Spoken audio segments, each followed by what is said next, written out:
Okay, great. See, in packet tracer here I have switches. So let me use one switch, this one, 2960. For the practical you can use this switch, 2960, and we can hide the device name here.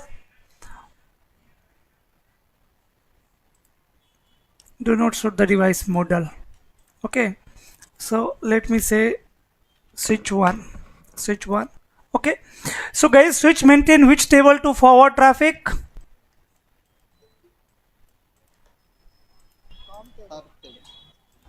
Yeah, MAC address table, ARP, not ARP table. PCs are going to, like the devices where we are going to configure IP will maintain the ARP table. That device will maintain ARP table, not switch. Switch is going to maintain MAC address table. We are also saying CAM table. Correct. Yes. CAM.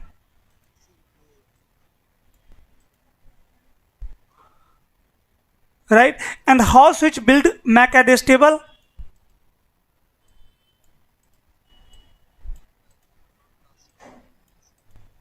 By learning the source MAC address, right? Whenever switch receive frame on their interface, it learns source MAC address. It learns source MAC address, right? Like if I will check MAC address table of this switch, see now, if I am going to check MAC address table of this switch, there will be no any entry.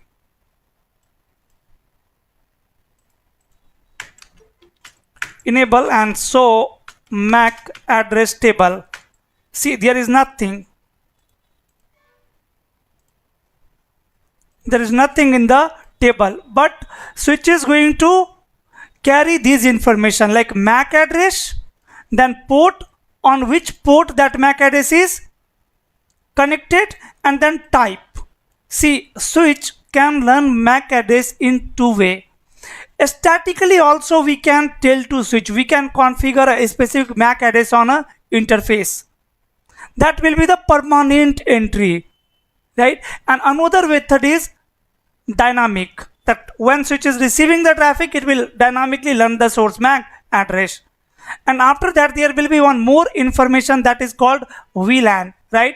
So right now you don't need to worry about the VLAN, you can just ignore it for now. Later we'll see what is VLAN.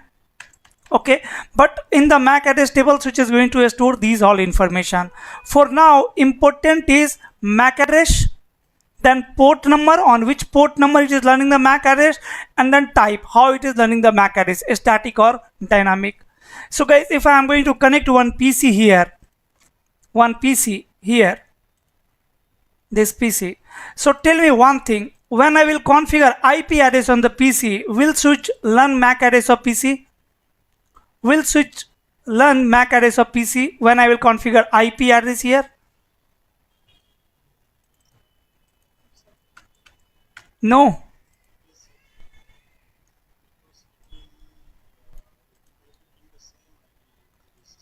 It will not try to ping, but it will generate the gracious ARP to check duplicate IP. When I will configure IP address over here, it will generate a GARP. Right, let's say IP address over here is 10.1.1.1. This machine is going to generate GARP, where source IP will be same 10.1.1.1, destination IP will be 10.1.1.1, source MAC will be the PC 1 MAC address, and destination MAC address will be broadcast. And when this PC will forward it to switch, again switch is receiving traffic on their interface, it will definitely learn the MAC address of PC. Yes or no? Right, so let me see, let me check 10.1.1.1 and subnet mask this one, let's say for an example. And now let me check the MAC address table. Yes, you can see there is one entry now, correct? This is the MAC address of PC. This is the MAC address of PC. You can verify it over here. Here you can see, sorry, this one. MAC address of PC in last it's a 7D49.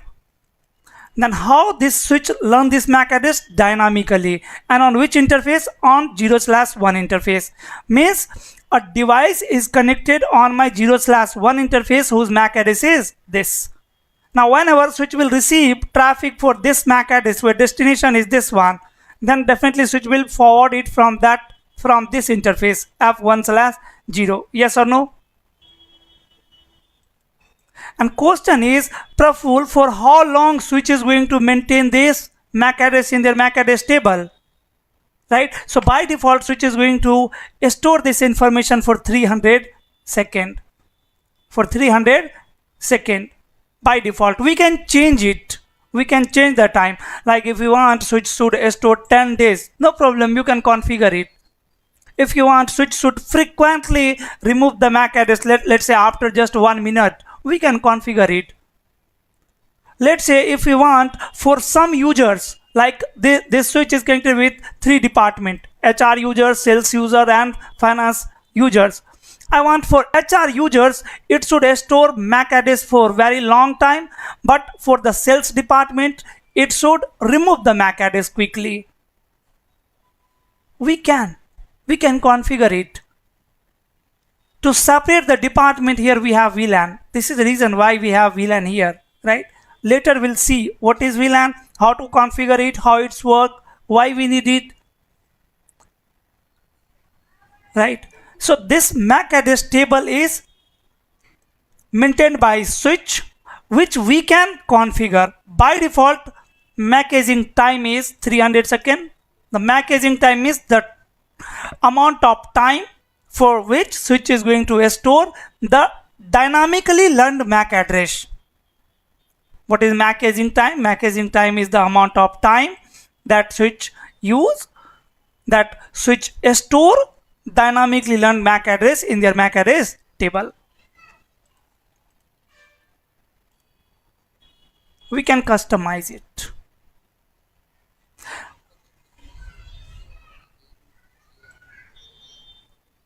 Hey bro, switch will never perform GRP or like ARP, nothing. There is nothing, no IP address on the switch.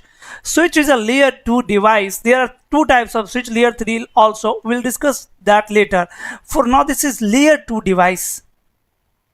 We don't have any IP address. If I don't have any IP address, then this machine cannot generate any ARP, cannot generate any gracious ARP, cannot maintain ARP table. What is the use of ARP table? To store MAC address with IP address. Switch don't know IP address. Switch only know layer 2 information, that is MAC address. If I am saying switch, that means I am talking about layer 2 switch, right? And layer 2 switch don't know anything about IP address, right? So after 300 seconds, it will flush the entries, it will flush the MAC address, right? Again, when PC will generate traffic, again it will learn the MAC address, right? Until and unless it will not receive traffic on this port, it will not learn MAC address. Let's say now I am going to remove this PC from here and I am going to connect PC number 2 here on the same port. So when PC 2 will generate traffic, switch is going to learn different MAC address on the same port. It will remove this MAC address and it will learn another MAC address. If I am going to change the MAC address of this PC, if I will change the MAC address of this PC, let's say instead of 9, I am going to set 8.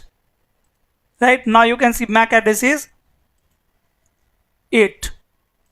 And on the switch, so MAC address table, you can see we have now 2 MAC address. Right? It is going to remove this entry after 300 seconds, both entry after 300 seconds, but this is a newly learned MAC address. So switch can learn more than 1 MAC address as well on a single port. But switch cannot learn same MAC address on multiple port. Switch can learn more than 1 MAC address on single port, but switch cannot learn same MAC address on multiple port. For an example, here this switch is connected with one hub. Here I have one hub 0/2, and this hub is connected with 3 PC. So definitely in this scenario, switch is going to learn MAC address of these all three PCs on this interface only, right? So on this interface, we'll have 3 number of MAC addresses. Getting my point? So guys, before switch, we were using hub. The issue with hub was hub always perform broadcast. Hub don't have capability to do unicast or multicast, but the switch can do all these 3 things, all types of communication. Switch can do broadcast, switch can do unicast, and switch can do multicast. Switch can do these all 3 types of communication, right? If switch is receiving a traffic on their any interface where destination is unicast, then definitely switch will perform unicast. If the destination is multicast, definitely will perform multicast. And if destination is broadcast, all F, definitely it will perform broadcast. And there is one more types of forwarding on the switch, that is called unknown unicast flooding. Unknown unicast flooding. So whenever switch will receive a unicast traffic, but switch don't know the exit interface for that MAC address, right? So right now in the MAC address table of switch, there is one entry on 0/1 interface. A device is connected whose MAC address is, let's say, A, and switch is receiving a traffic where source MAC is A, destination MAC is B. So when switch will receive it, what switch will do? First, switch is going to update their MAC address table. It will learn again source MAC address A. It will update this entry, means it will reset the time to again 300 seconds, like it will start from the 0. And then it will check destination. So destination is unicast. Switch is going to look up their MAC address table to find exit interface. But if switch will not find the exit interface for destination MAC address, then switch have to forward one copy from their all interface, right? So if the masses, the actual traffic is unicast and switch is doing broadcast, that is called unknown unicast flooding. Unknown unicast means traffic is unicast, but destination is unknown for switch. Their entry is not there. Got it? Like for an example, in the classroom there are 40 students. One guy's name is Praful. You belong to different class, and principal told you to call to Praful, right? So you are going to do unicast. You are going to tell to Praful that, bro, come here, principal is calling you, right? But if you don't know who is Praful, then you will do what? Here, broadcast. Then in the classroom you are going to say, who is Praful? So that particular thing is called unknown unicast flooding, right? The message is for Praful only, not for everyone. Message is unicast, but I don't know who is the destination.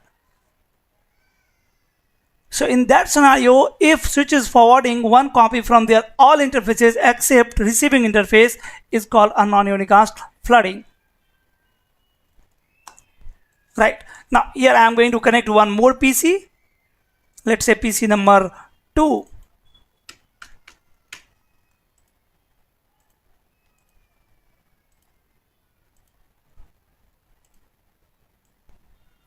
Right, and here I am going to configure IP 10.1.1.2. 10.1.1.2.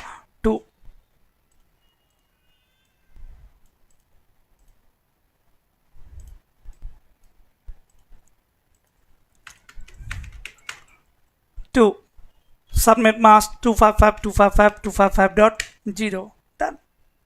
Again, you can check the MAC address table of switch.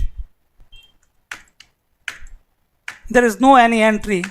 Why there is no any entry? Don't worry, you will learn it. right? But if I am going to ping to PC2, if I am going to ping to PC2, then definitely switch will have two MAC address in their MAC address table, ping 10.1.1.2. And now if you will check MAC address table, you will find two entry there.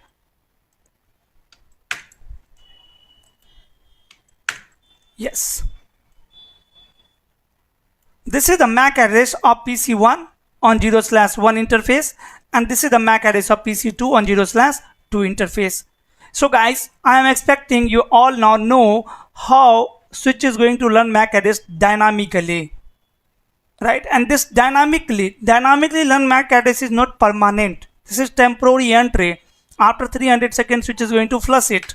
So MAC address table, and here we can, by the way, check dynamic entry also. We can say static also, but there should be one entry that is aging time. Here we are not able to see that. No problem, I will show you it in EVNG. On real devices you will have lots of options here.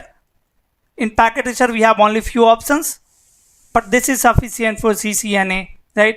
For CCNP this is not sufficient. So what I will do, I will start my EVNG here, root if, and IP address is this one. What happened? Admin, I think, admin, and if root, yeah, logged in. So here I can log in, I can open my EVNG 192.168. Okay, just a minute. Just I am using it after a long time, that's why I need to clear the cache.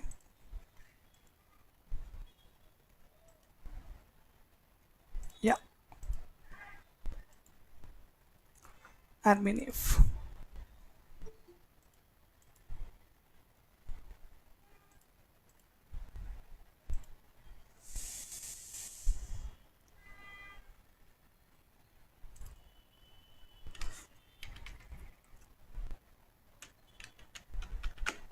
Switch basic.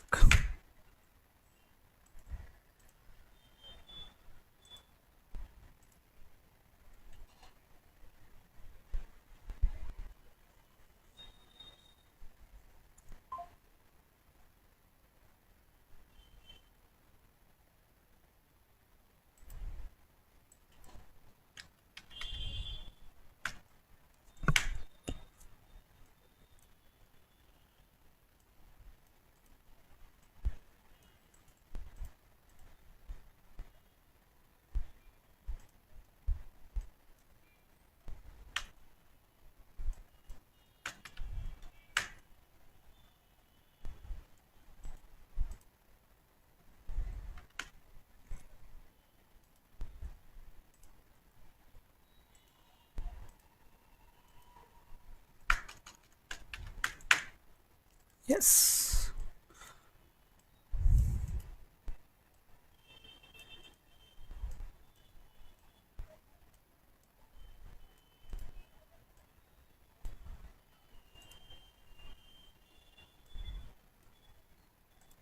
Question is, why will manipulate the MAC address table? Why will change the time profile, and why sometimes switch should store MAC address for less time? Why should switch store some MAC address for lifetime? Why will configure some static entry? So see guys, try to understand the advantage and disadvantage. If switch is going to maintain a table, it is going to store some data, definitely switch is using their memory, right? This is not like switch can store unlimited number of MAC address in their MAC address table. The total number of MAC addresses depends on memory. How many MAC addresses the switch can store. If the network size is, let's say, big, right, like 10,000 users are there in your network, and switch can store 9,000 MAC addresses, up to 9,000 MAC addresses. So at the same time 10,000 user cannot communicate. Switch cannot store 10,000 MAC addresses. So let's say 100 number of users are communicating at this moment of time. So switch is going to store only MAC address for those 100 users, right? And after 2 minutes, switch is going to flush those MAC addresses so that another user can forward their data, right? And the another issue is, if switch is going to flush the entry, then switch will perform a non-unicast flooding. Then switch will perform a non-unicast flooding. If MAC address is not available in the MAC address table, then it will perform a non-unicast flooding. Again, when switch will perform a non-unicast flooding, it will use their CPU. It is forwarding one copy from their all interfaces. So it might be possible performance can get reduced for a particular time when switch is doing a non-unicast flooding. So whenever we'll have a static device means the permanent device like servers. We are not going to plug in and plug out server every day, but we are going to plug in and plug out the employee's PC every day, employee's laptop every day. So MAC address should be static of all the employees' devices, but for the servers, MAC address should be static. Otherwise, just think about it. Let's say I have a network in my company. There are some server, again HTTP server, FTP server, mail server, HTTP server, DNS server, DHCP server. Lots of servers are there, right? And these all servers are connected through this switch. As you know, switch is a centralized device which is used to connect multiple networking devices together, connected like this.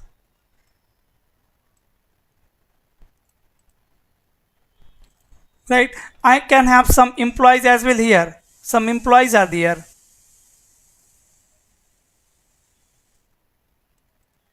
And after that, this is one side. This is one side, let's say branch 1. Right? After that, this side is connected with one router, because actually, you know, like we are using switch to connect multiple networking devices, in the same way we have a layer 3 device router which is used to connect multiple network together. Two different network cannot be connected through switch. Then we need router, right? So for an example, here I have one router, and then this router is connected with internet, public network,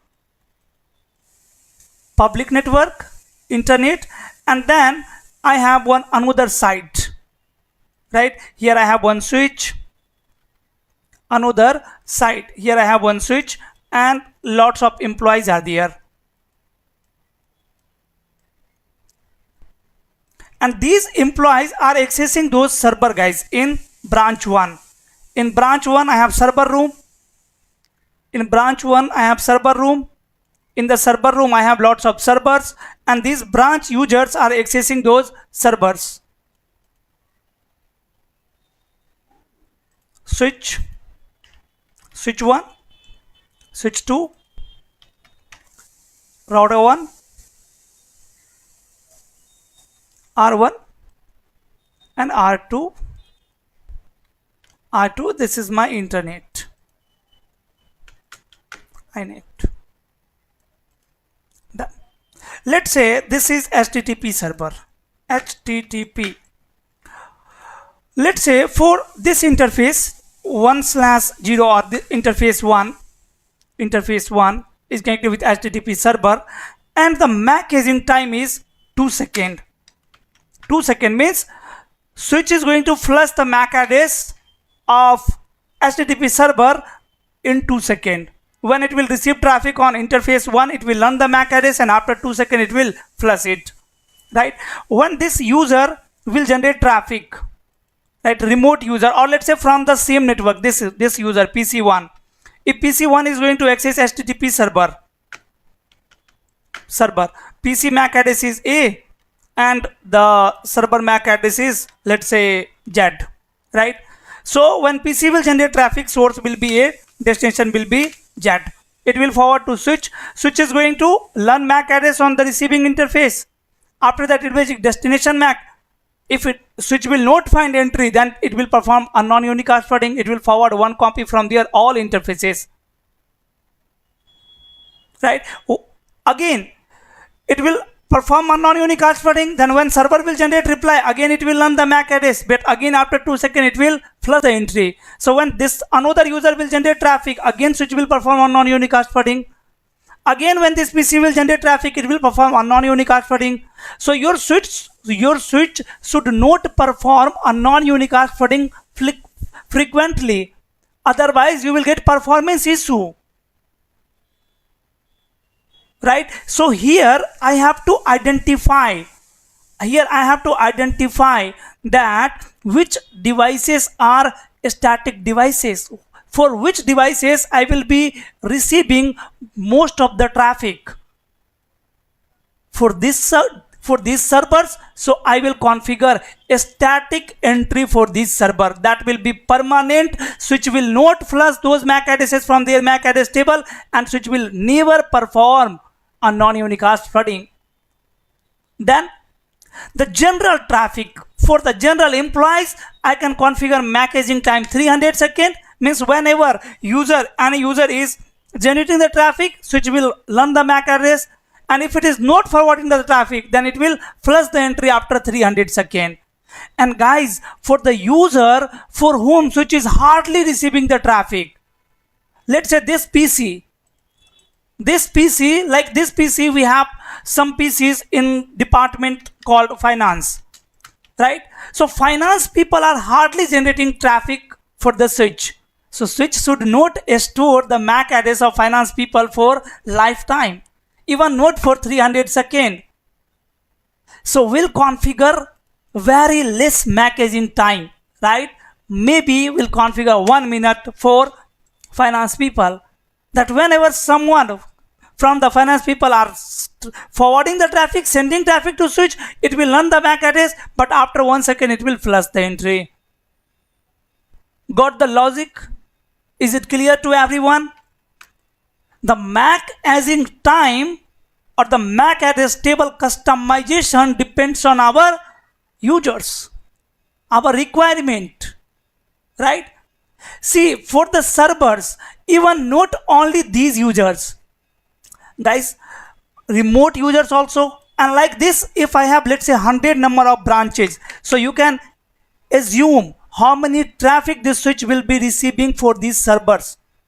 Every 100 number of branches will be accessing this server. These are the common shared server, right? So switch will be receiving traffic for server frequently. So MAC address must be there in the MAC address table for these servers. So that switch cannot perform a non-unicast flooding. Now, how interviewer can ask you question, or how Cisco can ask you the question from this topic, MAC address table or MAC aging time?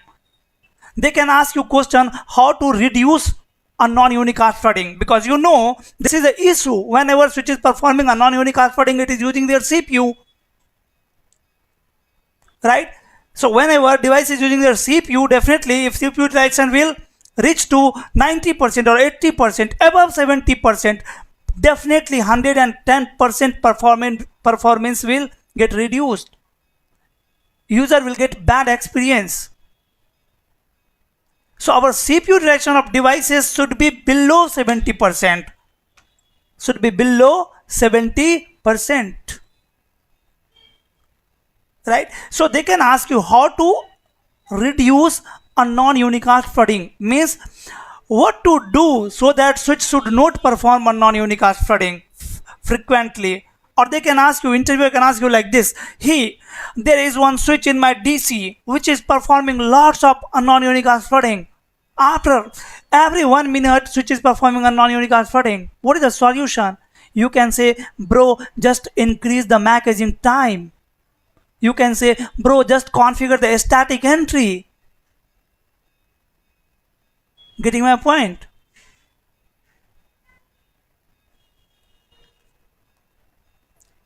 Is it clear, guys? Yeah.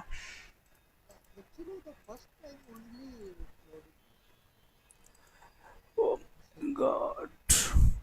First time flooding only. Let's say switch have ping to PC1, have ping to PC number 2.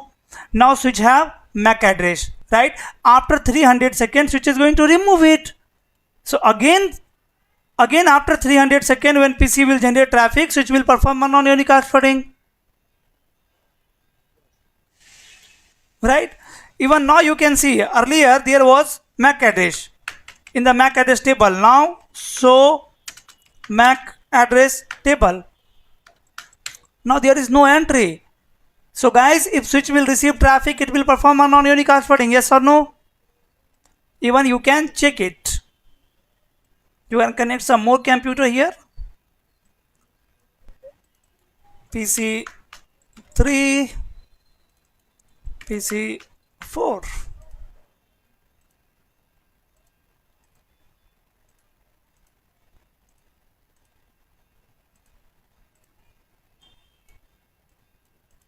Here on 3, I am going to configure IP 10.1.3.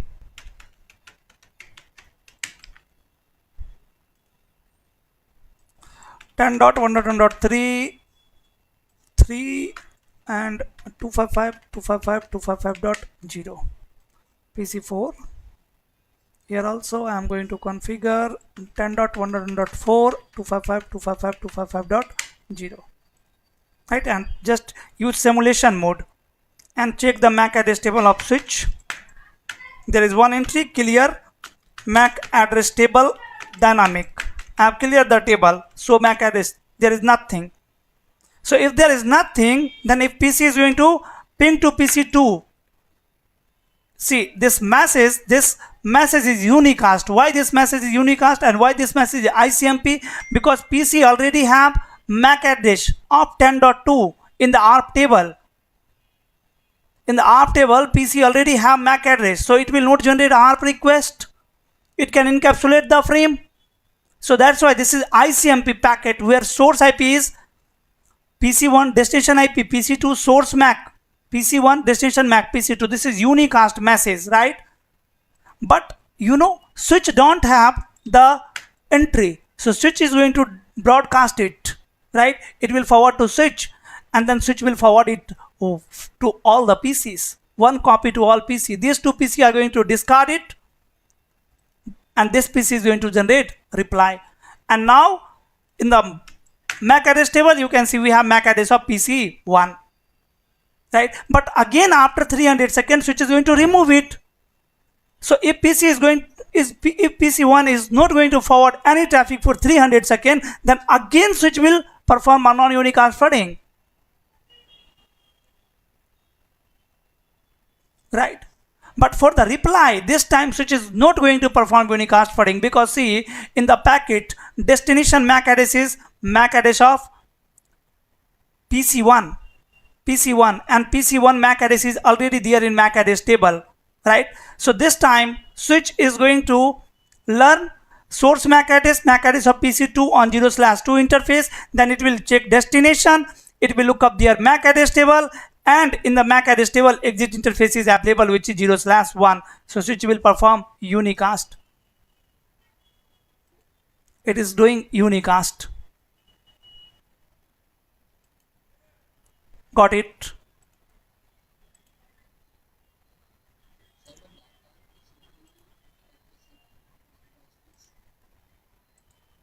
PC2 MAC address, brother, from the yesterday only, I many time, I think more than 10 times I told you this, that whenever switch will receive any traffic on any interface, it will learn the source MAC address.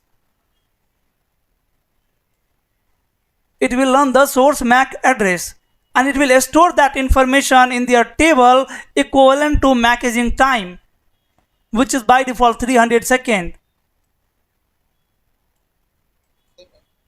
Can you show one more MAC address table? Here is the MAC address table.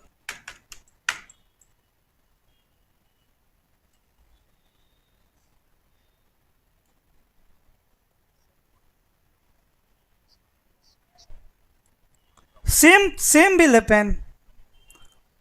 Same will happen. Same. Nothing is going to be changed. Same. If there is one switch or 10 numbers of switch or 100 number of switch, doesn't matter.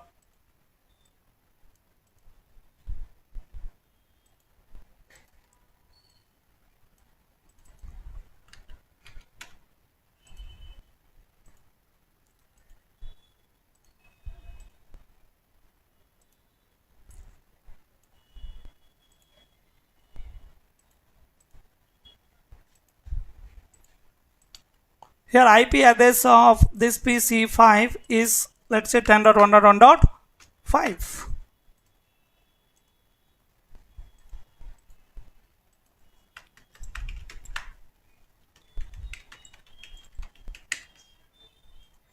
Right. So when PC1 is going to ping to PC5, source MAC will be the MAC address of PC1, destination MAC will be the MAC address of PC5. Switch 1 is going to learn MAC address of PC1 on this interface.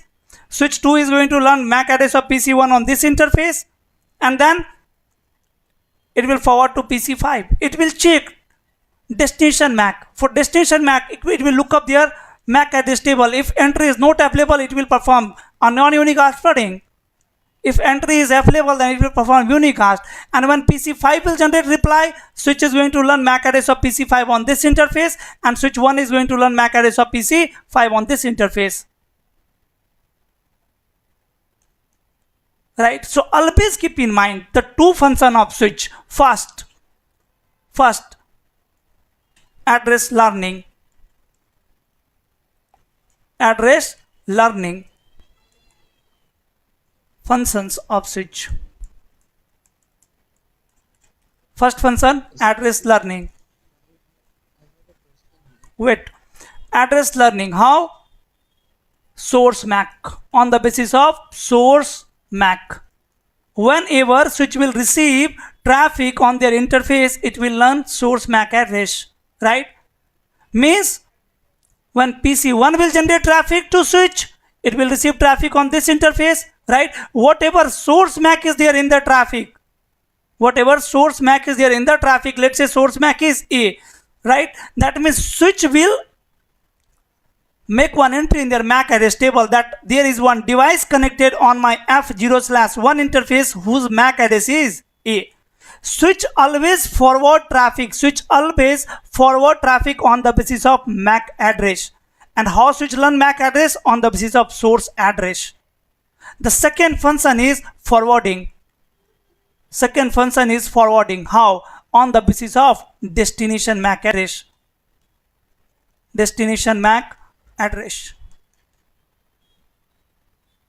Yes, now go ahead.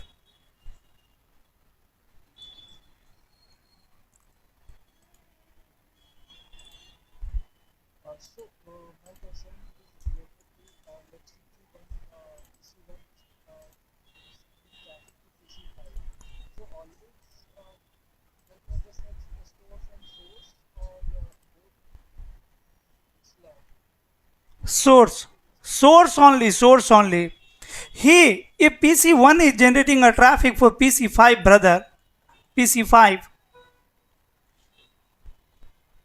it will forward to switch. How switch can learn the destination? Switch don't know who is destination, where is the destination. Switch can only understand one thing, that this message is coming from PC1. And how it's find that this communication is put by PC5? On the basis of destination MAC, it will compare destination MAC with their MAC address table. If entry is available, then it will get exit interface, that is 0/5. If entry is not available, then it will forward one copy to their all interface. Means all the Until and unless switch is not going to receive any traffic on any interface, it will not learn any MAC address. Right? Until, yeah. the ports of this switch, does every port has its own MAC address? No. The interfaces of the switch. I was talking about the No, here we don't have MAC address. Switch has only one MAC address, that is called base MAC address. So version, that is base MAC address. Here you can find it, the base Ethernet MAC address, that's it. There is no any MAC address of interface. This MAC address means switch MAC address. Identity of switch.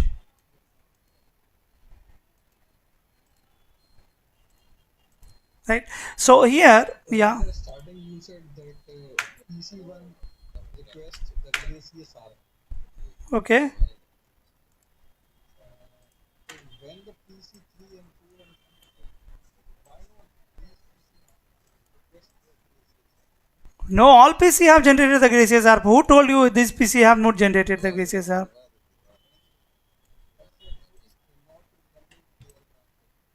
It is learning, brother. Switch is learning. Switch is learning. It is flushing after 300 seconds. Switch every 300 seconds by default flush, or we have to say a schedule. By default, it's 300 seconds. You can increase the time, you can decrease the time, you can configure a static. Right? All the options are available. So MAC address table aging time. This is the by default 300 seconds. You can see global aging time is 300 seconds. Non-configure anything, then by default it will get 300. Yes.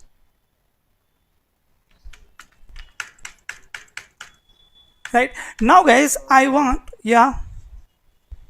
How many source matters addresses can switch name? So MAC address table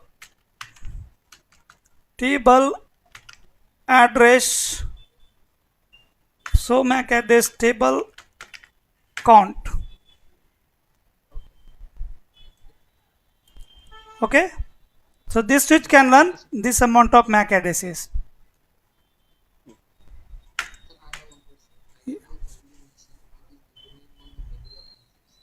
Correct.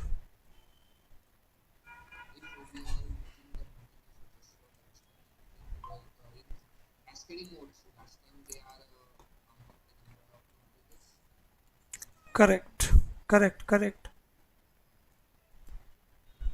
Right. So like if you want to store more photos in your mobile, right, definitely you can increase the space memory. This is also like what, something in some information only.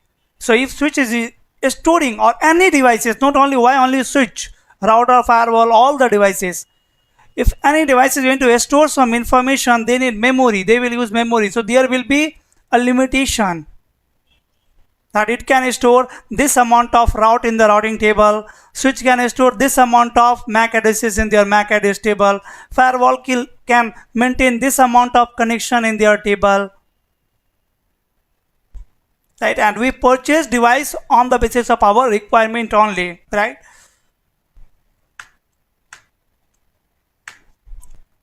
High memory, high cost, low memory, low cost. Now, for an example, I don't want that this switch should flush MAC address of PC1. So what I can do, I can configure a static entry here, right? I can check what is the MAC address of PC1, right? I can say so IP all, and this is the MAC address of PC1. I can just copy it and I can tell to switch 1, brother, just make a static entry on your Ethernet 1/1 port. Right, so command will be MAC address table and then address, MAC address table, then static, and after that address, static, and then MAC address, and then VLAN ID. Okay, you can ignore it for now. Then interface, on which interface you want to configure this MAC address. So interface E0/0. That's it. Now, so MAC address table, you can see the type is static, right? So there is no any timer for this entry. This entry is permanent. So MAC address table is in time. So this is the global aging time for the dynamic entry, not for the static one. Even if you want to change the MAC aging time, you can. MAC address table aging time, and then whatever time you want to set from this range, right? Like 500 second. So MAC address table aging time. Guys, please put yourself on mute if you are not speaking, getting some noise. Now you can see MAC aging time is, guys, 500 second. Okay, so hoping it's clear now, the MAC address table of switch and how switch forward traffic. In which situation we use a static entry? Oh, Sorry, here. I was trying to little bit more. So just you can watch the recording. Okay, here I have like explained the same thing. Okay, where we need to configure the static entry, where we need to configure like higher aging time, where we need to configure lower aging time. Sir, I have one doubt. Yeah. If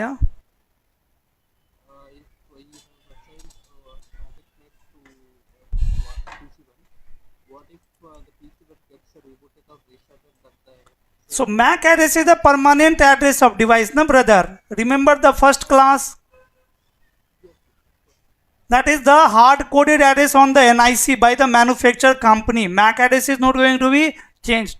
If you will change your NIC, then your MAC address will be changed. Then definitely you have to change the MAC address on switch.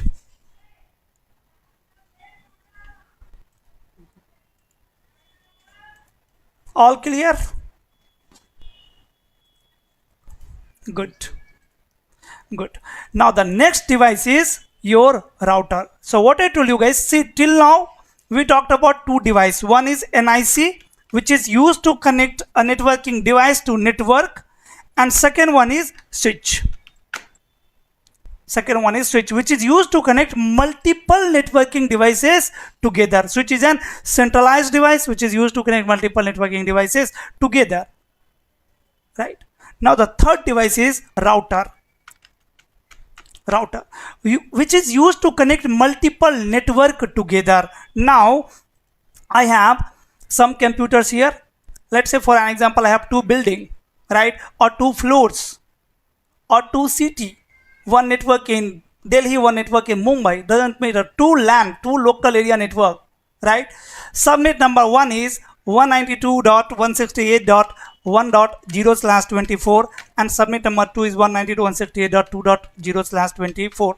So these both are different subnet, right? Now switch don't have capability to make communication between these two subnets.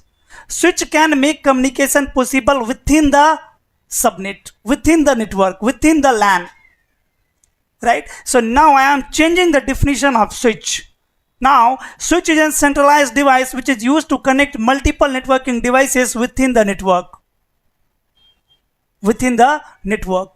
So fine, let's say some PCs are there, PC1, PC2, and PC3, 4, 5, 6, 255 PCs are there, right? Or 200 PCs are there. Again, in second network in LAN 2, I have 200 PCs are there, and these all PCs are connected with switch. Now you can ask this question that Praful, on one switch will have 200 ports or 250 ports? So answer of this question is generally no.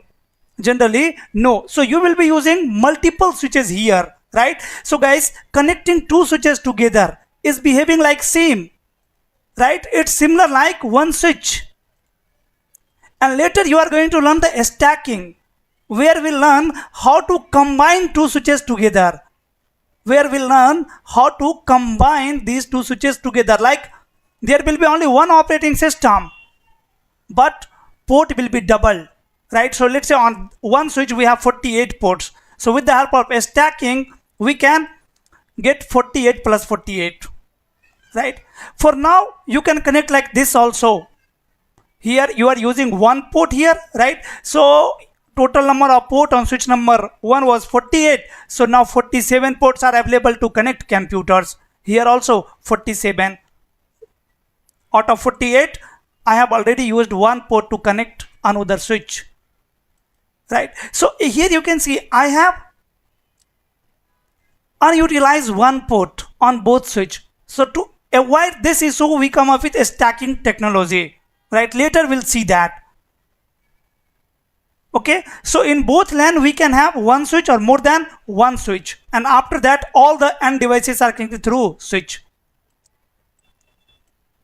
like this. Fine. Now very interesting, here subnet is 192.168.192.168.1.0/24. Here subnet is 192.168.2.0/24. Very good. Now how these two subnets are going to communicate, Praful? This is very interesting. So what I told you, here I cannot connect switch 1 and switch 2 like this. Why? Because both belongs to different network. Switch connect multiple networking devices within the network. So I need another device called router. Right here we need another device called router. So here I am going to use one router here this way, and I'm going to connect switch 1 to router and switch 2 to router like this. Now this is, let's say, interface 1, this is interface 2. Guys, by default ports of switches are up. You don't need to up the port. All the ports of switches are up by default. The by default ports of routers are down. And these ports means port of switch is called switch port. Switch port. Switch port means port of switch. So if someone asks you what is switch port, so you can say switch port is the port which forward traffic on the basis of MAC address. Switch port is the port which forward traffic on the basis of MAC address, right? And the router ports, these are the layer 3 ports, right? This is layer 2 port, and router ports are layer 3 ports. These are layer 3 ports. And by default layer 3 ports of routers are down. So we'll always run command no shutdown on the router interface to up the port, right? And if someone will ask you what is layer 3 port, so you can see port which forward traffic on the basis of IP address, right? So router is going to forward traffic on the basis of IP address, and you can see this router is connecting two different network. Here router have to identify which interface is connected with which network. So router need also identification address, right? So router interface will have what, guys? MAC address. Router interface will have, here will have one MAC address, here will have one MAC address, and we'll configure one IP address as well. So on this interface we'll configure IP from LAN 1, let's say 192.168.1.100, and here 192.168.2.100. Just give me 1 minute. Hello. Yeah.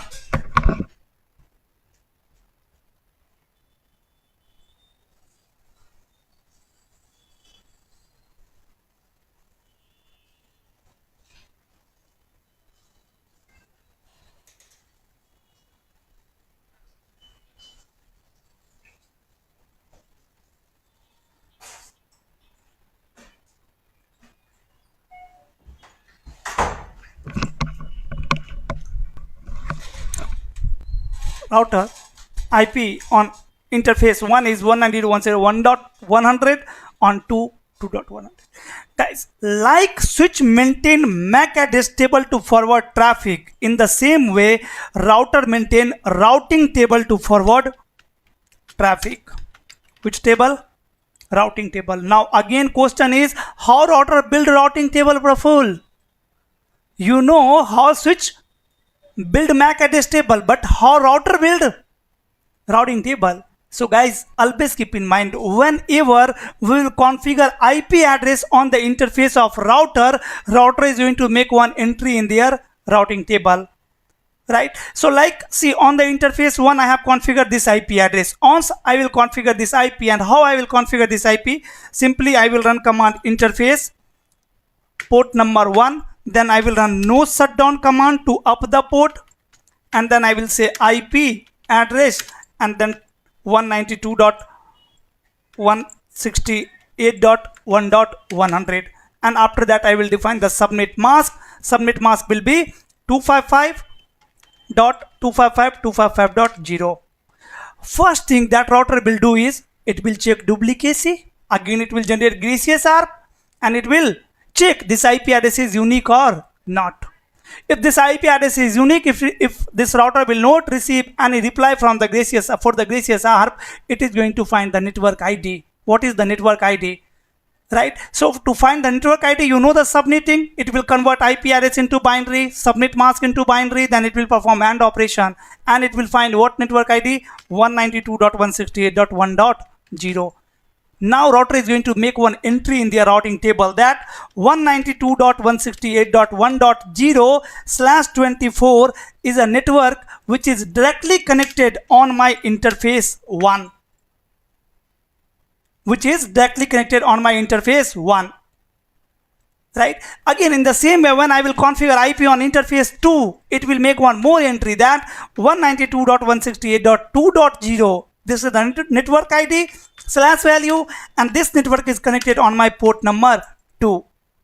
Now, whenever router will receive traffic, let's say router is receiving a traffic where destination IP address is, for an example, 192.168.1.1. Now, destination IP is this one. Source is anything, let's say 8.8.8.8. Source is anything. Destination 192.168.1.1. Once router will receive traffic on their any interface, router is going to check destination IP address. Two things will happen. Either destination IP address is the IP address of router. Is the IP address of router means someone has sent the traffic for router only, or destination IP address not belongs to router.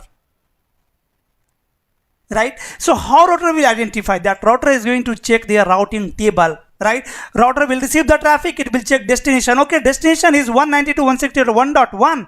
Okay, let me check my routing table. It will, router is going to run the command show IP route and 192.168.1.1. Router will run this command to check their routing table. It will find there is one entry that this network 192.168.1.0 is directly connected on my interface 1. Oh, okay, got it. This is the destination IP address, and this destination IP address is matching in this entry, and this network is connected on interface 1. That means there is this user who is using this IP address is connected on interface ID 1. On this interface, user is connected. Simply router is going to forward the traffic from their interface ID 1. It will forward the traffic from this port. Done. It will forward the traffic from this port. If destination belongs to 192.168.2.100 or 2.200, anything 2.1, then destination IP address will match in this entry. Router is going to forward the traffic from port 2. Right? If there is another port where network IP address is 10.1.1.1, so if destination IP address is 10.1.1.100, this destination IP address will match in this entry. It will forward traffic from this interface. So router maintain routing table to forward the traffic. Switch maintain MAC address table to forward the traffic. Switch forward traffic on the basis of layer 2 information, MAC address. Router forward traffic on the basis of layer 3 information, which is IP address. Whenever we'll configure IP address on the interface of router will find the network ID, and it will make one entry in the routing table that this particular network is connected on my this port. Is it clear, guys?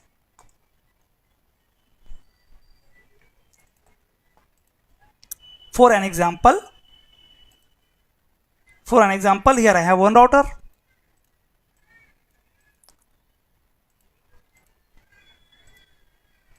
So you can see by default port color is red. That means port is down. This port is down. And let me access the router.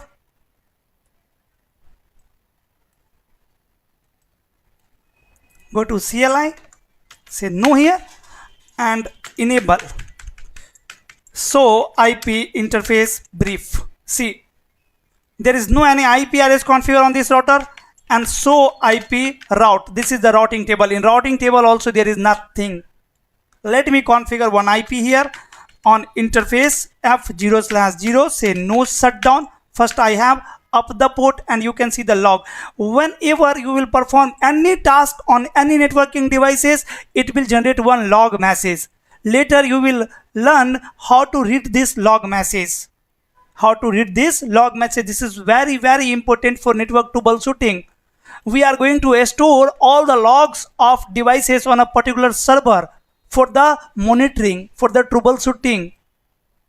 Logs are so important. That's why we'll store it on the server, on a separate server. We'll have one separate server called syslog server, just to store the logs of devices.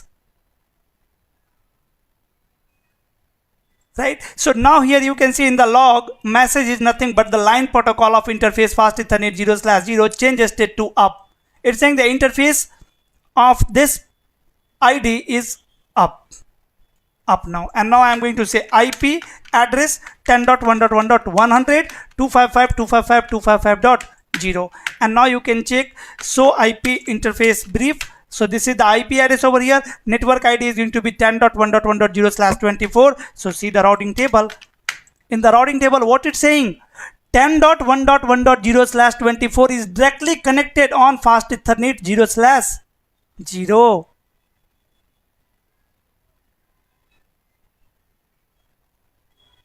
Clear, guys?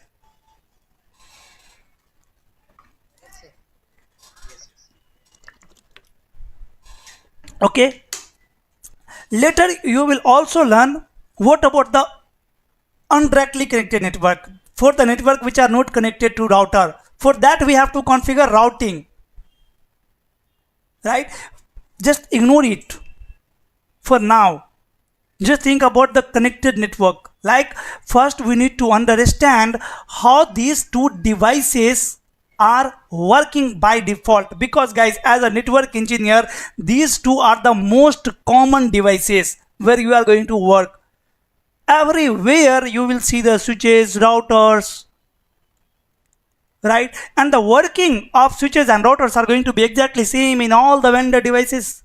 If you know the Cisco switch, how Cisco switch work, you can teach someone the Juniper switch. You can teach someone the Aruba switch, HP switch, Nokia switch. The concept is going to be same. All the vendor devices switches are going to use MAC address table only to forward the traffic. All the vendor devices switch are going to maintain same table, same process to learn the MAC address, to build the table. All the vendor devices are going to use same routing table to forward the traffic on router.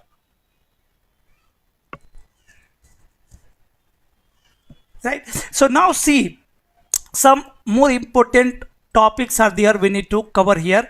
Like you can see in networking devices, this is NIC, okay, then hub, multiple, okay, physical dummy device, half duplex. It works on half duplex.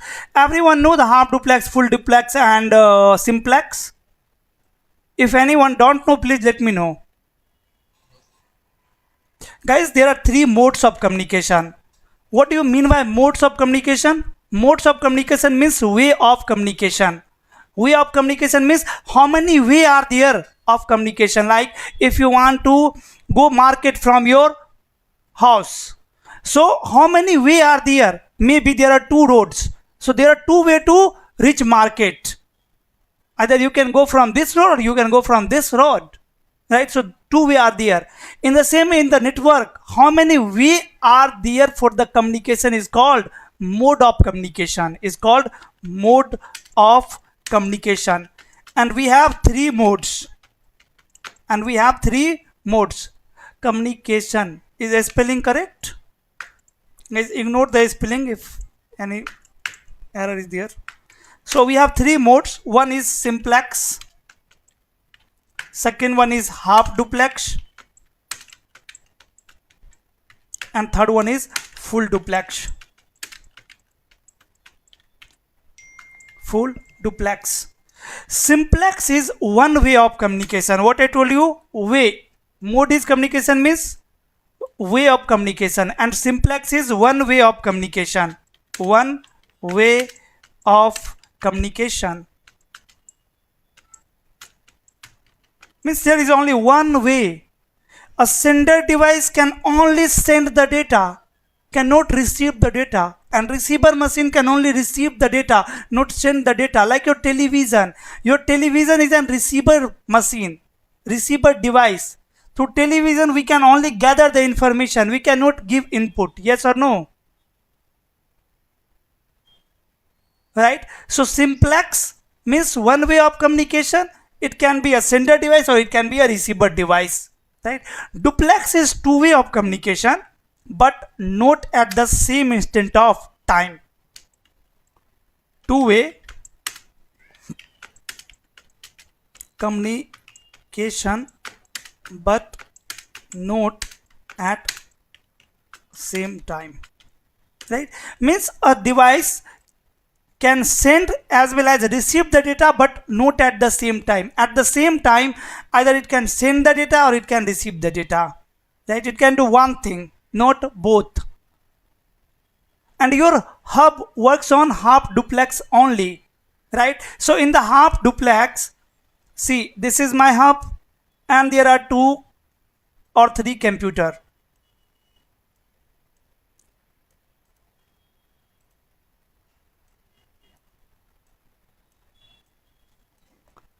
PC A, PC B, and PC C. Hub. Hub works on half duplex. Half duplex means if PC A is sending some data, then PC B cannot send it. All the PC have to wait. All the PC can receive it. The reason, guys, the device through which these computers are connected is working on half duplex. So switch can either receive the data or it can send the data at a time. So if hub is receiving data from PC number 1, that means it cannot send data to any other PC. Means if PC A and PC B are communicating with each other, then at that time PC C and PC D cannot communicate. Right? So hub can either send or receive the data at the same time. Hub can do both. It can do both. It can receive as well as send. It can receive data from PC A, it can send to PC B, but cannot do both at the same time. First, it will receive data on one port, then it will forward from the another port. Right? So like how machine will get to know about this? How PC1 will get to know that, oh, someone is sending the data. Now I can't send the data, I have to wait. So guys, actually, whenever you are connecting your computer to any networking device, before even configuring the IP address, also one thing is happening. That is negotiating the duplex. Right? When you will configure your PC to switch or to router or hub to any networking devices or to other PC, first my PC is going to sense, is going to negotiate the duplex. Right? So if we are connecting PC to hub, if we are going to connect PC to hub, it will set their mode to half duplex. Half duplex. Right? Because their neighbor device is half duplex, working on half duplex. By default, mode is auto. Auto means it will negotiate from their neighbor device. Right? So my PC is going to negotiate the mode half duplex, and if the mode is half duplex, then sender machine is going to sense the link before sending the data. Right? So if PC1 is need to send some data, before sending that it will sense the link by sending some signals, electrical signals. right? It will check the link is free or not. If the link is free, then it will forward the data. If link is not free, then it will not forward the data. If link is not free, then also APC will forward the data, then collision will occur. What will happen? Collision will occur. Now question is, what is collision? Collision is nothing but the colliding something, like colliding two vehicle, colliding two data, right? Colliding two people with each other, right? So where collision can be occur? Collision can be occur in collision domain, in the same collision domain. Collision domain, right? So what is collision domain? Collision domain means, I already told you, area, and collision means colliding something. So a domain means an area where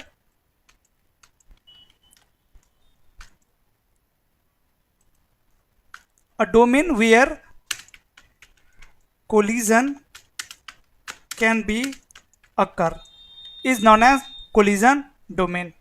A domain where collision can be occur is known as collision domain, right?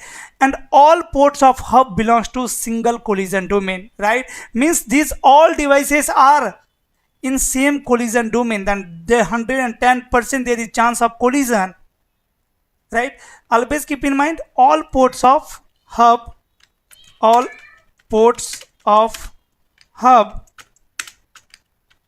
belongs to same collision domain. So that's why collision can be occur here, right? So in case of hub, guys, in this scenario we will be using one protocol called CCNA,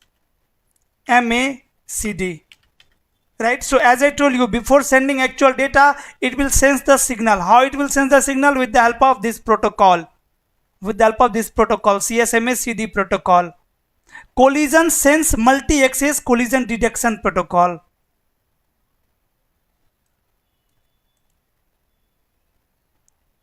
Okay, so by default all ports of hub belongs to single collision domain, means whatever computers are connected with hub, they all belongs to single collision domain, means there are only one way of communication, means at one time only one device can communicate, because there are only one way,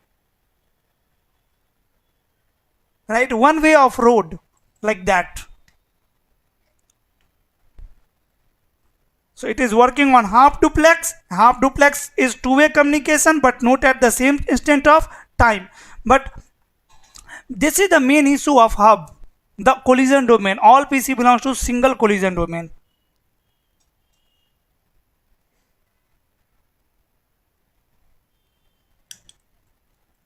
Now, yeah, protocol. It is a protocol. Now, guys, yeah, it is used to check link is free or not.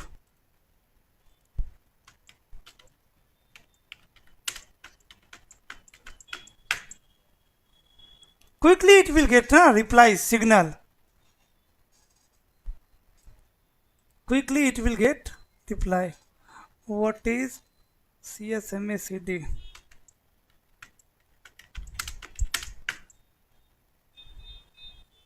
So CCNA stands for, here is the full form, carrier sense multiple access with collision detection, is a network access method that prevent data collision in LAN. It is used to avoid collision, right? And how it can avoid the collision? By sensing the link.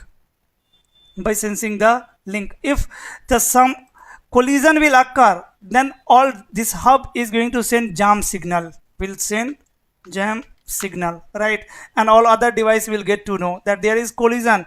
I cannot send the data now. This way it's working, right? So for you, just keep in mind that it is a protocol which is used to avoid collision in the LAN, in the local area network. How? By sensing the link. Before sending the data, it will send the link. How it will send the link? Sense the link. To sense the link, it will be sending some signal. right? What is signal? Signal or is a kind of information program only, right? Is it still used, sir? Yeah. And what is the negotiation Auto negotiation means it is used to negotiate the duplex, brother. If you will configure the mode of your PC is full duplex, let's say you have configured it manually that you will work on full duplex, then it will not work, it will not sense the link before sending the. But if PC know that I am connected with hub, I am connected with a device which work on half duplex, then the PC have to sense the signal before sending the data. If I know that my neighbor device can only receive or send the data at the same time, there is chance of collision, then I will first ask to my neighbor before sending the data, bro, are you free or not? But if I know my neighbor can do both at the same time, my neighbor are capable to do both, I don't need to ask to neighbor. I can directly send data to the neighbor, neighbor can process it. So now, sir, what's the difference between the negotiation and CCNA? Nothing. Negotiation is completely different thing. Negotiation is mode, right? It can be simplex, it can be half duplex, it can be full duplex. If it is in simplex, so simplex port can only send the data or it can receive the data. Half duplex can do both but not at the same time. At one time either it can send the data or it can receive the data. And if mode is full duplex, then it can do both half duplex and full duplex. And CSMA CD is used to avoid the collision in the LAN. Both are completely different. For example, can you take walkie-talkie for half duplex? Yes, you can take example of Bluetooth. Through Bluetooth, either we can send data from one device to another device or we can receive. We cannot do both. Right? Like between two devices, this is my phone 1, and this is my friend phone. Like I cannot send one song from my phone to my friend phone if I am receiving something through Bluetooth. Through Bluetooth, I can do only one thing at the time. Right?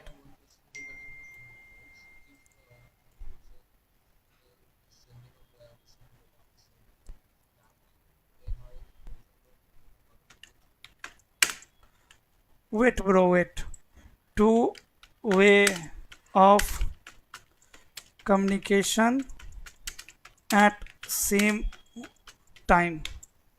Two way of communication at same time means at the same time it can send and receive data. Now guys, what I told you, hub. First device is hub. So see, the issue with hub is what? There all ports belongs to same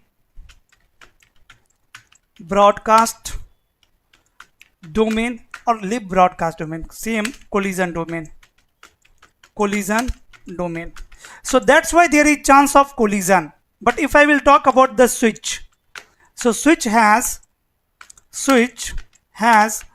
per port collision domain, right? So if I am connecting two computer or three computer with one switch,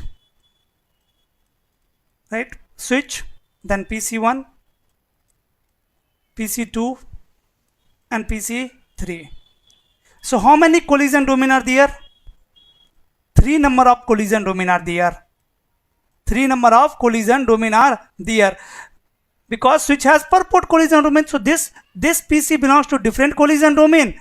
This PC belongs to different collision domain and this PC belongs to different collision domain. So can collision occur here? No. Here also collision can occur if this PC is sending data and switch is also sending the data, then there is chance of collision. But collision cannot occur between the devices, right? Each devices have separate collision domain. So there are three way of communication, means three devices can communicate at the same time. Here only one device can communicate at the same time, because here we have only one way of communication, because we have only one collision domain. Same thing for router also. In the router we have per port collision domain, right? So if I have two port on the router, like in this scenario, there are two collision domain. This port belongs to different collision domain, and this port belongs to different collision domain, right? So how many collision domains are there? 1, 2, 3, 4, 5, 6, 7, 8.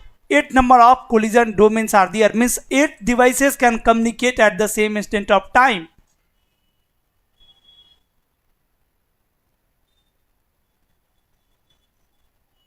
Clear now?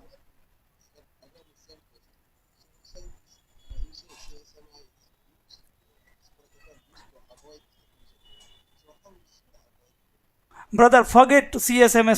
Sorry, I told you CSMA, na? Just forget it, okay? Just think there is nothing like CSMA CD. Okay, just forget it. That is not important. Okay, forget it. If you understand, if anyone understand, like CSMA is something which is avoid collision in the LAN, then fine. If you didn't understand it, just forget it, ignore it.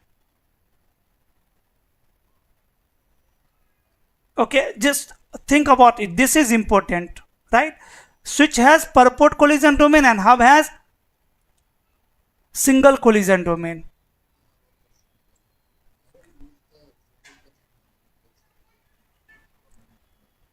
Yes, here this by default switch works on full duplex, but we can configure it half duplex also, right? Like here on the router,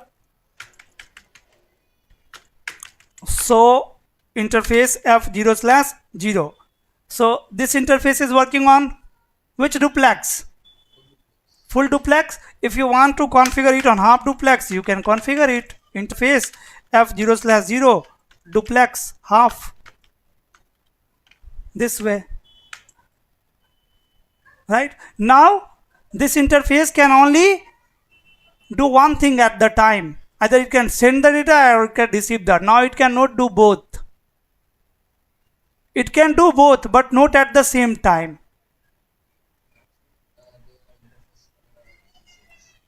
No, that is the different thing. The color change is different thing, right? It will again come up in the green, right? And by default mode is what, guys? By default mode is auto, like duplex. This is the by default configuration in operating system. Means it is going to negotiate from their neighbor, right? So if we are going to connect hub to the router, then it will automatically set their duplex to hub.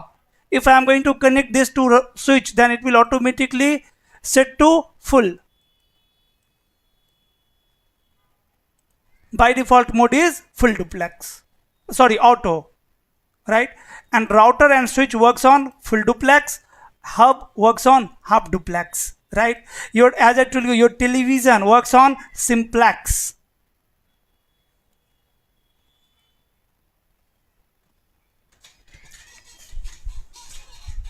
Right? And this is a exam question. Like in exam you will find one question to find the broadcast domain and collision domain. How many collision domains are there, right? Like in the Google also we can say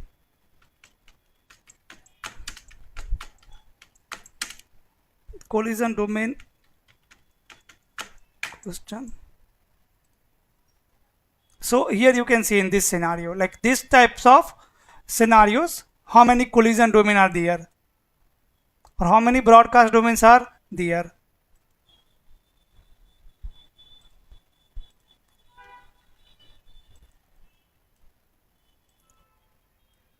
Right? So as you can see, this is my hub. So that's why this all PC belongs to single collision domain, right? But this is switch router, right? So router and switch have per port collision domain. Got it?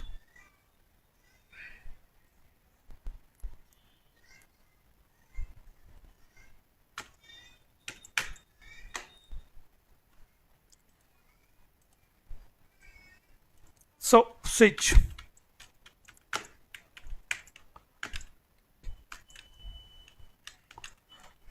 per port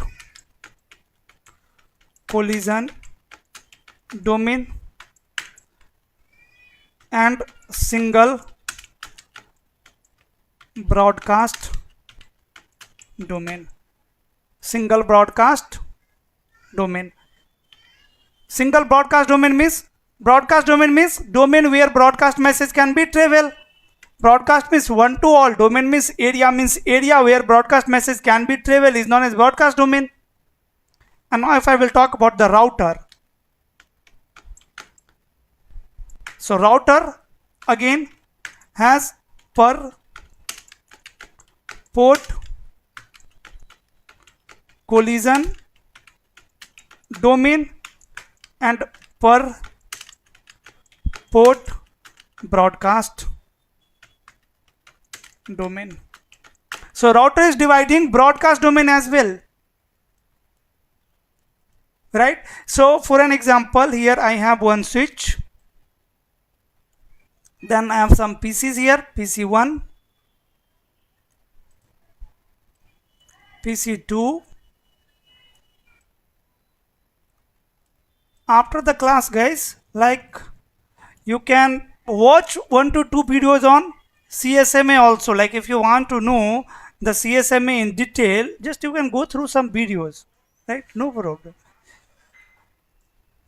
This is the main logic behind CSMA CD, used in wired or wireless, both, in both types of network. This is my network, one LAN, local area network. Then the another switch connected with again some PCs, and these two switches are connected with router, right? So you tell me how many broadcast domain are there? How many broadcast domain are there? Broadcast domain. 2 broadcast domain. Guys, what I told you, all ports of switch belongs to single broadcast domain. Means this is single broadcast domain, right? These all PCs belongs to single broadcast domain. Means if any this PC is generating a broadcast message, it will travel in this area, right? But router has per port broadcast domain. Means there are 2 broadcast domain. One is this one and another one is this one, right? If this user is generating DHCP discover message, it cannot travel to switch number 2. It cannot enter in this domain. This is different broadcast domain. We can say broadcast domain 1, broadcast domain 2. And how many collision domain are there? 1, 2, 3, 4, 5, 6, 7, 8. Right? Means 8 way of communication. So router break broadcast domain. Router break broadcast domain, because you can see as well, like router have different subnet at different interfaces. On this interface and on this interface, we cannot configure IP from the same subnet. Like here IP is, let's say 10.1.1.1/24, and if I will try to configure 10.1.1.2/24, I can't. It will say this IP address is overlapping with this interface. The reason, both belongs to different broadcast domain, right? So both should have different network ID. At layer 3, network should be different, right? So you can see on this router, on F0/0, I think I had configured what IP there. Do show IP interface brief.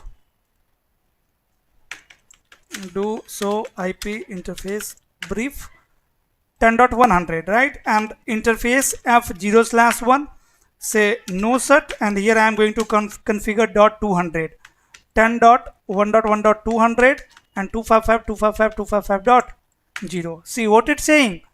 10.1.1.0 overlap with fast Ethernet 0/.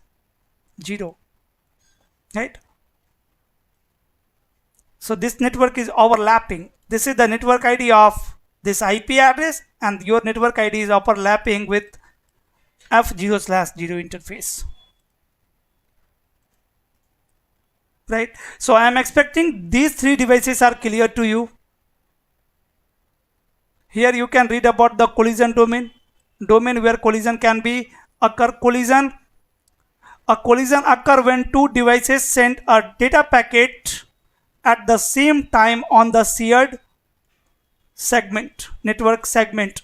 Hub is having one collision domain, means one guys can send and all other can receive only, right? And it is using CSMA CD protocol to sense the link, that link is free or not. If link is free, then PC will send the data. If link is not free, then it will not send the data. Switch and router have per port collision domain. Then broadcast domain. Broadcast means one to all, domain means area. So area in which broadcast message can be traveled is known as broadcast domain. All the port of switch and hub are in one broadcast domain. Router has per port broadcast domain. Router can't pass broadcast message from one network to another network because both are different broadcast domain. Then MAC address table, you already know how switch forward traffic, how to identify the devices in network with the help of address, IP address and MAC address. Let me check if there is anything else in the basic module. Types of network, types of communication. Guys, there are two types of LAN and WAN. I already told you. Implementing network in a small geographical area is known as LAN, local area network. Implementing network in large geographical area is known as WAN. Or you can say, whenever we are purchasing connectivity from the service provider, like to connect our multiple network together, if we are using service provider network, this network of any other company, that is also called WAN.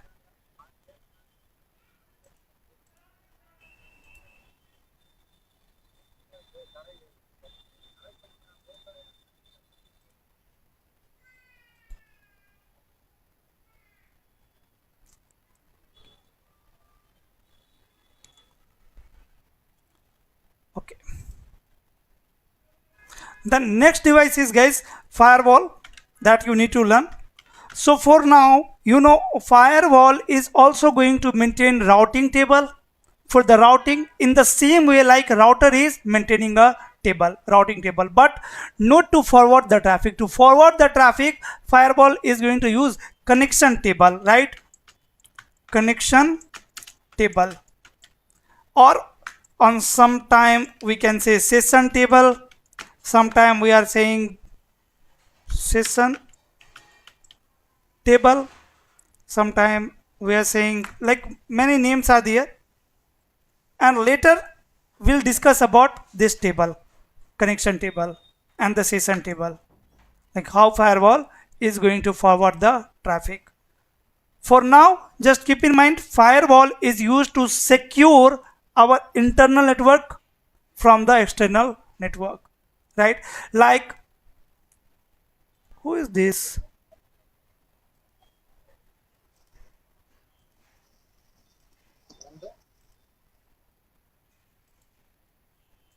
Okay, so see, in this scenario, let's say this is my LAN 1 and LAN 2. Guys, we can provide the connectivity here. LAN 1 users can communicate with LAN 2 users, but we cannot inspect the traffic. Like, if you want to see, if you want to check, like this user from the LAN 1 is forwarding which type of traffic to LAN 2, we can't. That is traffic inspection, we can't. Or if my router is connected with internet, and as you know, internet is not a secure network, it's a public network, bad people are also there, right? So to secure our internal network, our external network or private network from public network or secure network from the unsecure network, we can place a device called firewall here. Right, anywhere we can place the firewall. We can place firewall here as well. Right, which will inspect the traffic, and on the basis of that it will take decision. Right, and firewall maintains session table or connection table to forward the traffic.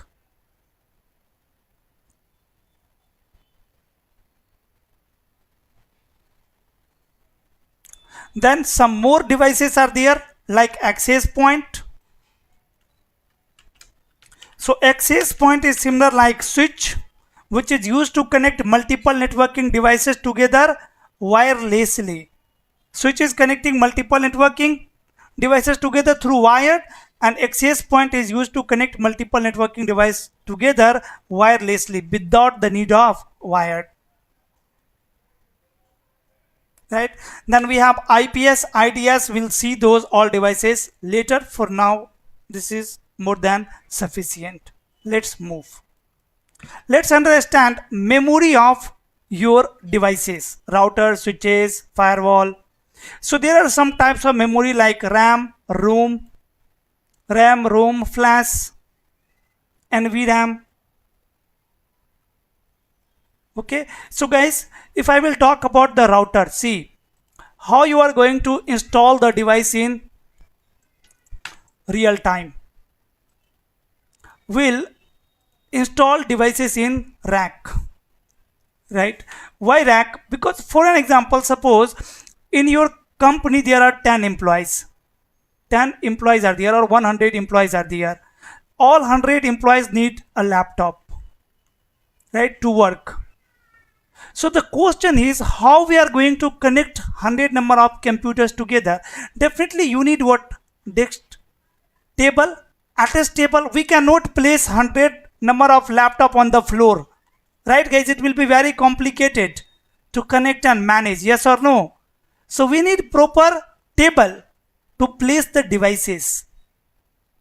In the same way, to place the networking devices like router, switches, we have what? Rack, networking rack. In the networking rack, we are going to install the devices, and in the same rack on the top or in the bottom sometime you will have power, right, to provide power to devices. Power to devices, like if you want to see the networking rack, let me show you here.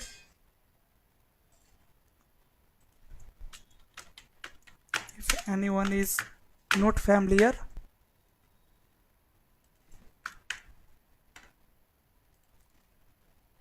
so these are the rack. This is the rack, networking rack. Right, here in this rack we are going to install devices, power cable, everything properly. Right, so you can see this is the extension board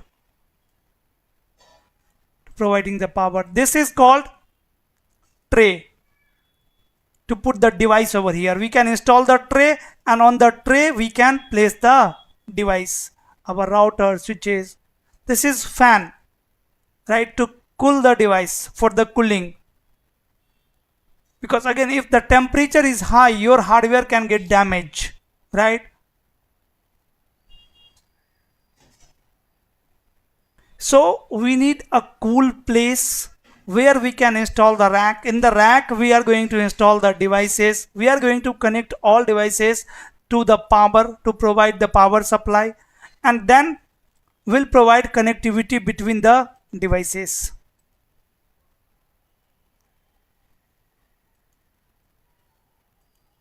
Right, so in packet tracer also here you can use the physical, like let's say I have one router here, one router, one switch, and some PCs.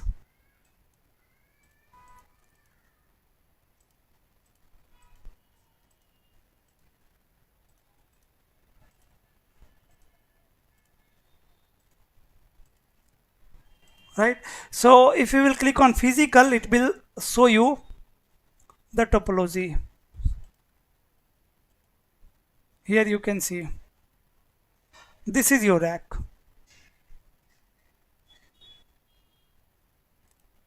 See, in the rack, we have mounted the device, right? This is my router. This is my router, and this one in the bottom we have switch. This is switch. You can see router 1, switch 1, right? Router is connected with one link to switch, and then switch is connected with lots of PCs. These cables are connected with PCs only.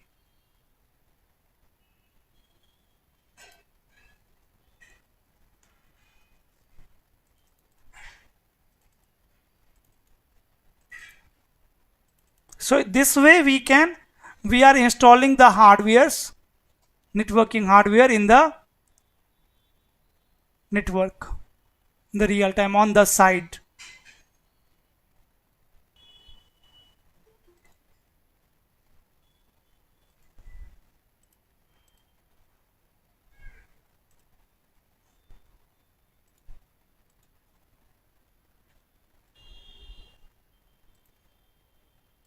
This is my logical topology, right? And see how route switch looks like. So this is the physical view. If I will zoom in, see. On the switch, we have lots of ports. Lots of ports are there. This is the power cable and this is the console cable. So guys, in real time, how we'll access this switch? We need one PC, laptop, and we need one console cable. Console cable, right? We'll connect one end of the console cable to device and one end to PC. Then in the PC, I will open any software like Putty or Secure CRT. Through that, I will access my router.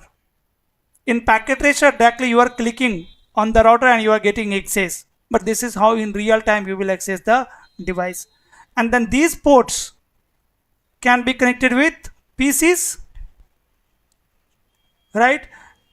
Like this, and maybe one port is connected with your router, right? Then router can be connected with internet this way.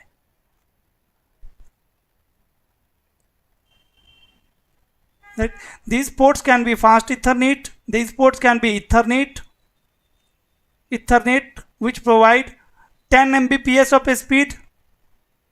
Then fast Ethernet, which provide 100 Mbps of speed. Then gig link, 1 gig, 10 gig, 40 gig, like that. So depends upon our requirement, we'll use the port, right? So actually these ports are the part of card, right? Like on router you can see, on the router, if you will check the router,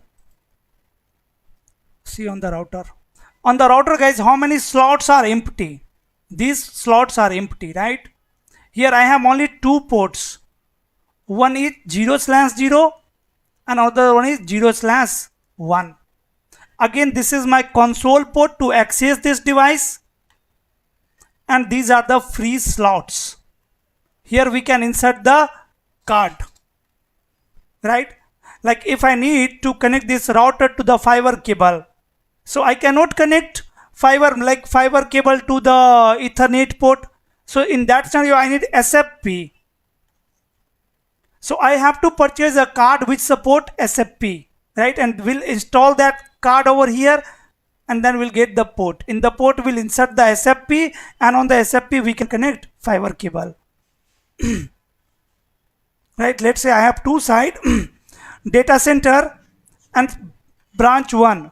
Let's say 100 kilo, after 100 kilometer I have side, another side, or 20 kilometer. I'm going to provide direct connectivity. Here I have one router, here I have one router. So I can provide direct connectivity between those 2 sides through fiber cable, optical fiber, right? So I need to add here card with SFP, which support SFP, and then through fiber cable. There are 2 types of fiber cable. One is single mode and another one is multi mode. So we can use single mode fiber cable here to connect these 2 sides. For the short distance, we are using multi mode, and for the long distance we are using single. Right, like for the high speed or high data rate, high data transfer rate, we are using optical fiber cable. And to connect computers to the switches, we are using Ethernet cable. Right, Ethernet is a LAN technology, LAN, local area network. This is what, this is MAN, metropolitan area network. We are connecting cities together. Definitely MAN is a part of LAN only.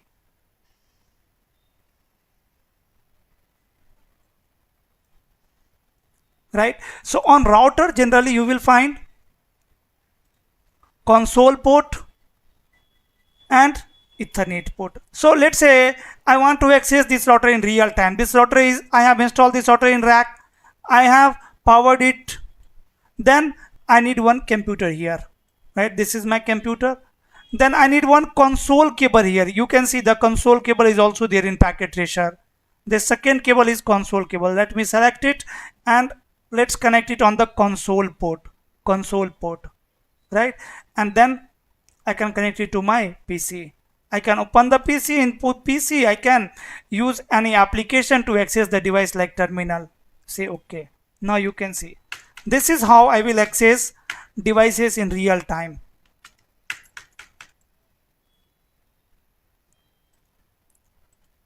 Right.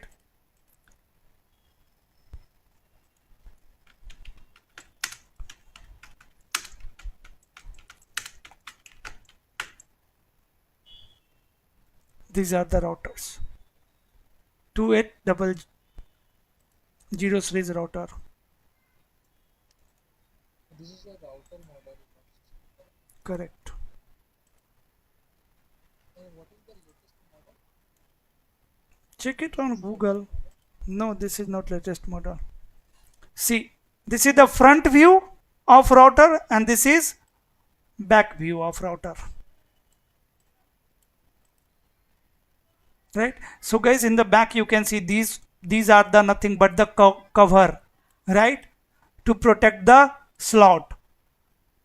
So if I need port, two ports are there by default. One is 0/0, one is 0/1. I need more ports to connect more devices here. So I can remove this cover from the slot and then I can put the card. Can put the card here.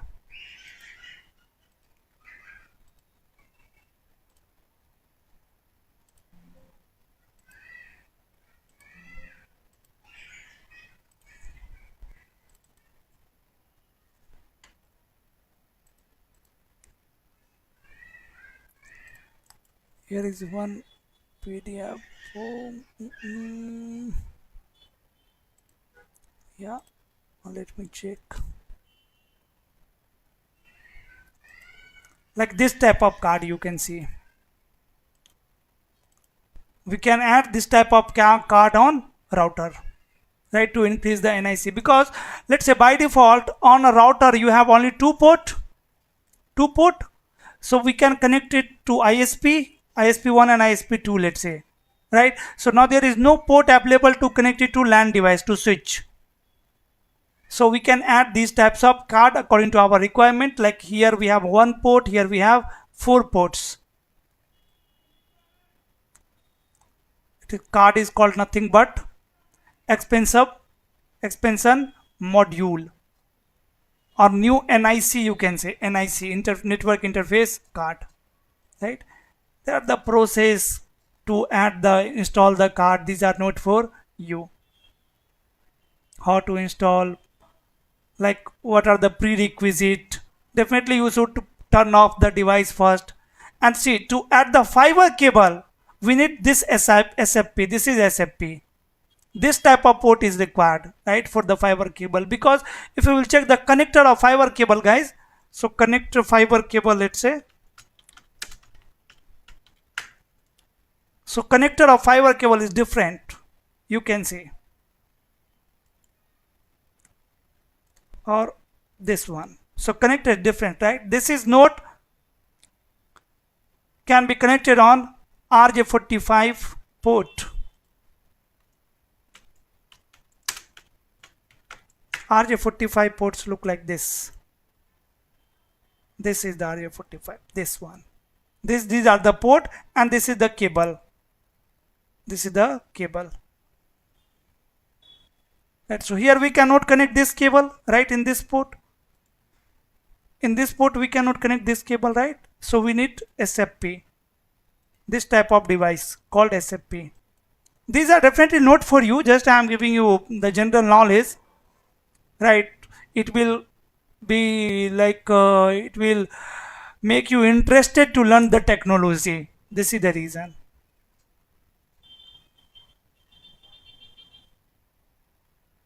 Many types of SFP are there, like depends on the distance. What is the distance between two devices?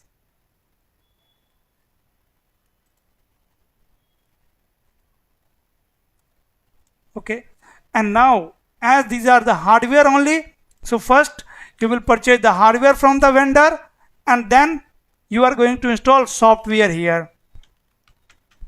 Hardware, after that we'll install the software. As a network engineer, you will be keep updating the software. You will be checking right on the Cisco website, like the vendor website, is there any firmware update available? If the update is available, you are going to update your operating system, right? There is security update, any update is there. If any update is available, then you will be updating your device. At the same time, you will be checking health of your devices. Your device is healthy or not. You will be monitoring the temperature of your devices. The temperature is perfect or not. Right, so these are the part of maintenance. As a network engineer, you will be doing these all works. 1 minute.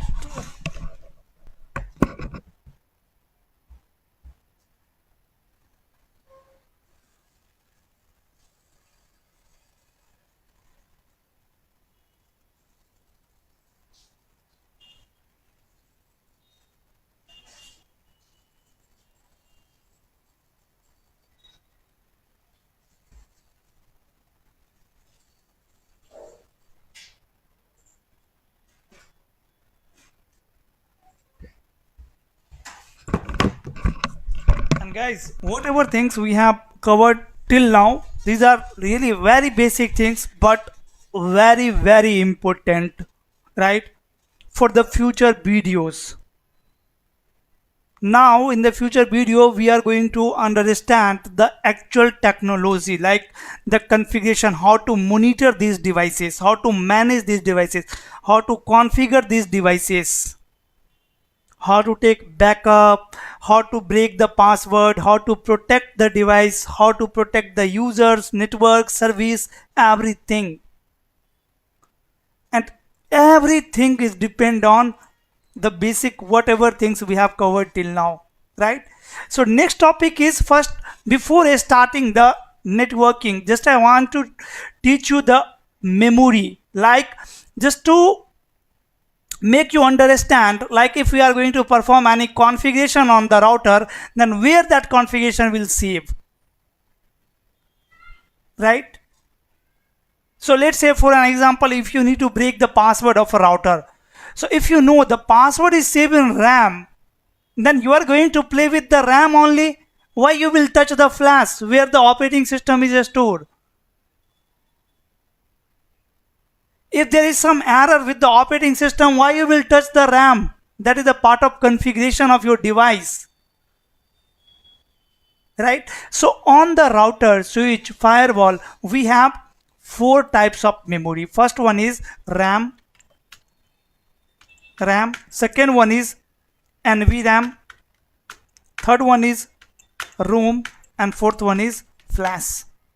Guys, RAM is the running configuration, right? RAM stands for random access memory, and it is a volatile memory. Means if power will goes down, your information will, you will lose the information will get erased.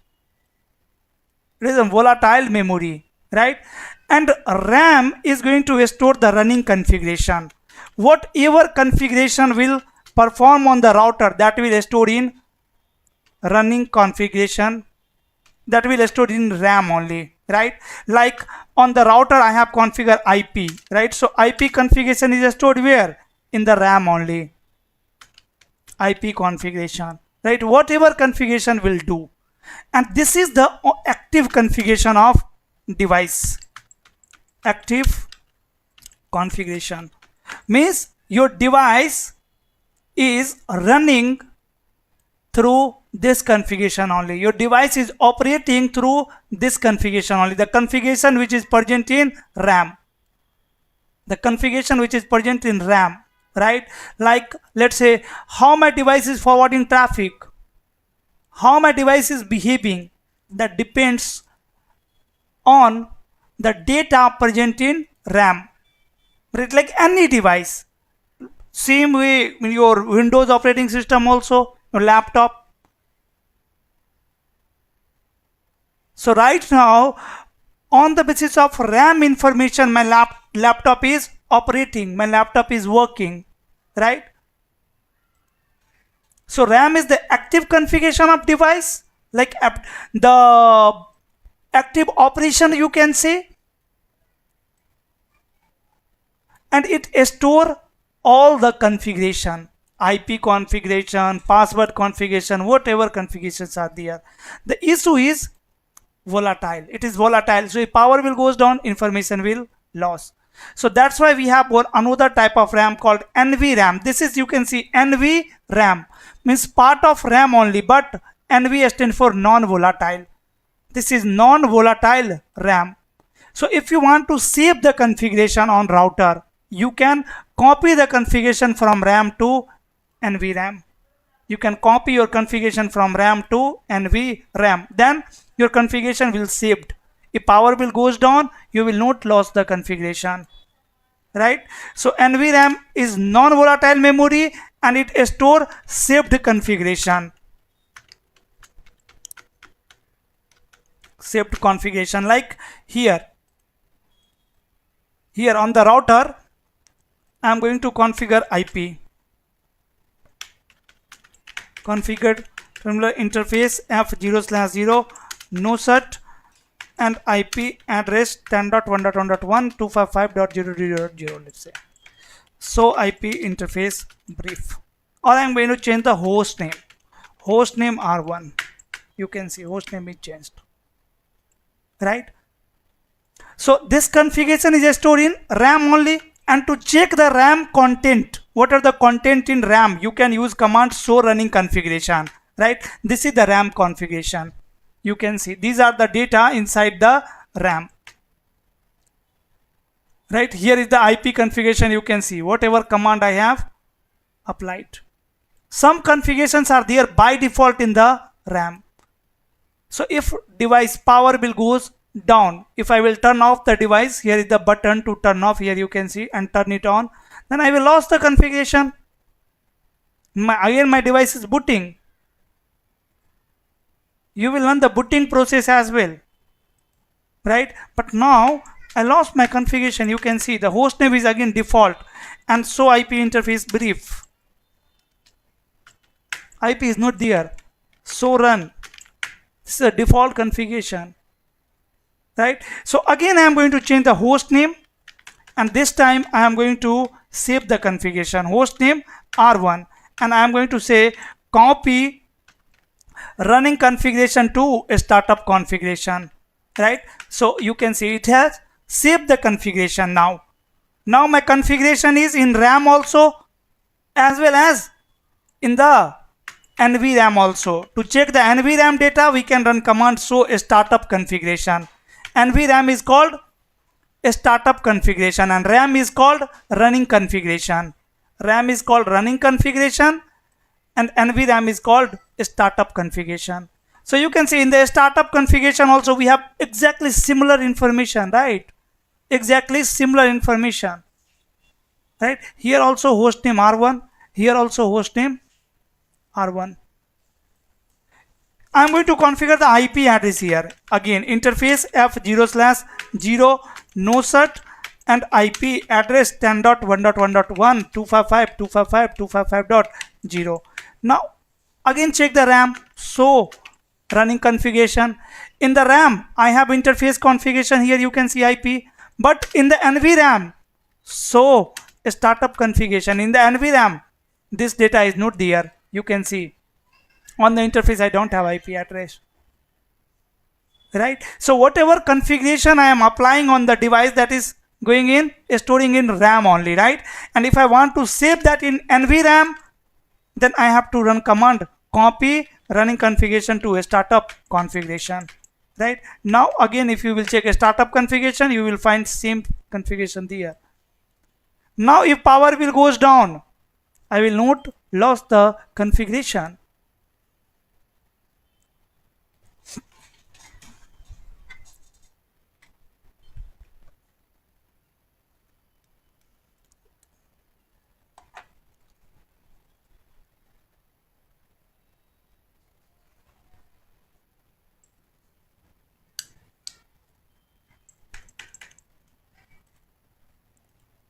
See the host name is still R1.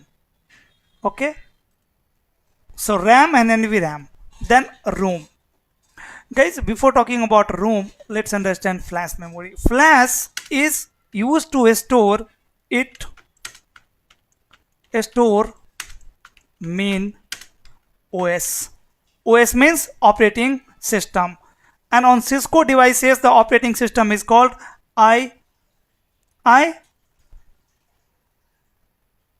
iOS operating system. Which device, which memory is storing is flash. If I will check flash here, so you will find the actual memory, actual operating system. So flash, see, this is my